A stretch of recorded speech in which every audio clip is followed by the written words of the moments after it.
There are sins in your life right now that are silently destroying everything God planned for your future. You can't see the damage yet, but heaven can.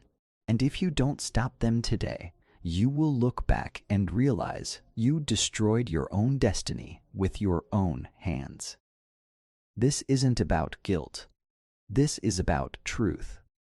Because the enemy's greatest weapon is not temptation, it's deception. He doesn't need you to commit big, obvious sins. He just needs you to commit small ones consistently until they pile up and quietly collapse the foundation God was building under your feet. Today I want to expose 4 sins that most believers are committing right now without even realizing the destruction they're causing. These are not sins that will destroy you tomorrow. These are sins that are destroying you right now in ways you cannot see yet. But by the time you see it, it may be too late to rebuild what was lost. If you believe truth like this saves lives, like this video right now, subscribe if you're serious about protecting your future and walking in what God has for you. Drop your city in the comments. Let's see where God's people are waking up across the earth. Now listen carefully. The first sin that is destroying your future is unforgiveness. You are holding on to bitterness and calling it boundaries. You are holding on to resentment and calling it protecting yourself. But God calls it sin, and it is blocking everything He wants to release into your life. Matthew 6, verse 15, Jesus said, "But if you do not forgive others their sins, your Father will not forgive your sins." That is not a suggestion. That is a condition. Your forgiveness from God is directly tied to your forgiveness of others, which means every single day you hold on to that grudge. Every night you replay what they did to you. Every moment you refuse to let it go, you are locking yourself out of God's mercy. And without His mercy, your future has no covering. Think about the servant in Matthew 18. He owed his master millions. The master forgave the entire debt, but that same servant went out and choked a man who owed him pocket change. And when the master found out, he reversed the forgiveness and threw him into prison. The lesson is brutal but clear. God forgave you of everything, every sin, every failure, every rebellion, and you were refusing to forgive someone for far less than what God already forgave you for. That's not strength, that's pride, and pride always leads to destruction.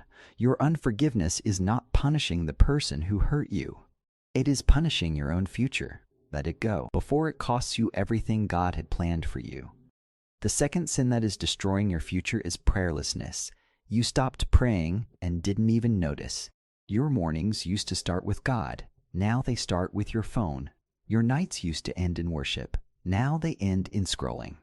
And slowly, without any dramatic moment, you drifted from the presence of God, and you didn't even feel the distance growing. 1 Thessalonians 5 verse 17 says, "Pray without ceasing." That's not a recommendation. That's a lifeline.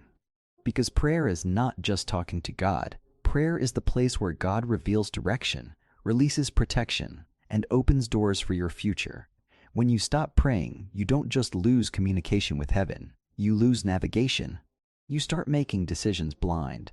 You start walking into traps you would have seen coming if you had been on your knees. Think about Jesus in the Garden of Gethsemane.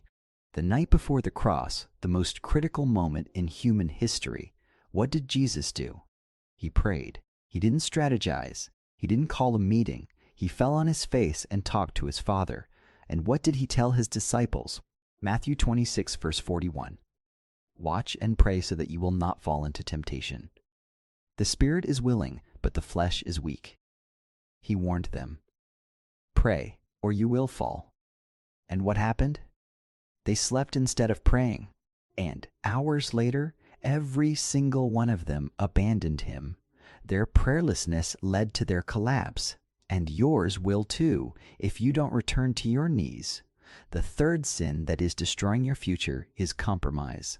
Not big, dramatic sin. Small, daily compromise. The kind no one else can see. The kind you justify because it doesn't look that bad. The show you know you shouldn't watch, but you watch anyway. The conversation you know dishonors God, but you stay in it anyway. The habits you know grieve the Holy Spirit, but you've made peace with them. You tell yourself it's not a big deal, But every compromise is a crack in your foundation, and enough cracks will bring down the entire building. Galatians 6 verse 7. Do not be deceived. God cannot be mocked. A man reaps what he sows. You are sowing compromise right now, and the harvest is coming. It might not come today. It might not come this month, but it is coming. And when it arrives, you won't be able to trace it back to one big moment. You'll trace it back to 100 small ones where you chose comfort over obedience. Think about Solomon, the wisest man who ever lived. God gave him everything: wisdom, wealth, power, peace.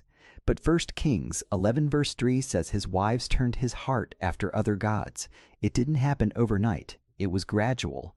One compromise, then another, until the man who built God's temple was bowing to idols. Compromise never stays small. It always grows, and it always grows more than you expected to pay. The fourth sin that is destroying your future is the love of this world. You are chasing things that have an expiration date and ignoring the one thing that lasts forever. Your energy goes to building a life that impresses people instead of building a life that honors God. Your focus is on what you can see instead of what God is doing in the unseen. 1 John 2 verse 15, do not love the world or anything in the world. If anyone loves the world, love for the Father is not in them. That verse doesn't leave room for middle ground. You cannot love God and love the world. You cannot serve heaven and chase earth. You cannot hold on to both and expect God to bless the contradiction. Think about Lot's wife. She was literally being rescued from destruction. Angels were pulling her family out of Sodom. God himself was saving her life. But Genesis 19 verse 26 says she looked back. She turned around. Her heart was still attached to what God was destroying, and she became a pillar of salt. Jesus referenced her in Luke 17 verse 32. Just 3 words, remember Lot's wife. Why? Because she is the warning for every believer who is walking with God physically but looking back at the world with their heart.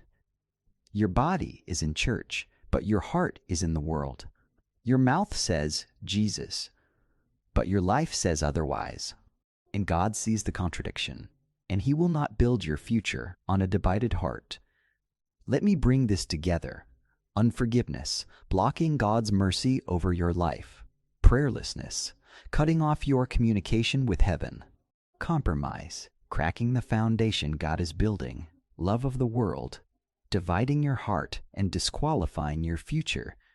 These 4 sins don't look dangerous on the surface. That's what makes them deadly. They work in silence. They destroy in secret, and by the time you feel the damage, years of destiny have already been lost. But here's the hope. 2 Chronicles 7 verse 14. If my people, who are called by my name, will humble themselves and pray and seek my face and turn from their wicked ways, then I will hear from heaven, and I will forgive their sin and will heal their land. God is not done with you, but you need to act now, not tomorrow, not next week, now. Repent, return, release the bitterness, get back on your knees, cut the compromise, let go of the world. If this message hit your spirit, seal it in the comments. Write, Lord, I repent. Protect my future. Share this with someone who needs to hear this before these sins cost them everything. May God protect your future. May he open your eyes to what's been hiding in plain sight. And may you have the courage to cut off everything that's cutting you off from his plan. Don't wait. Your future depends on what you do right now.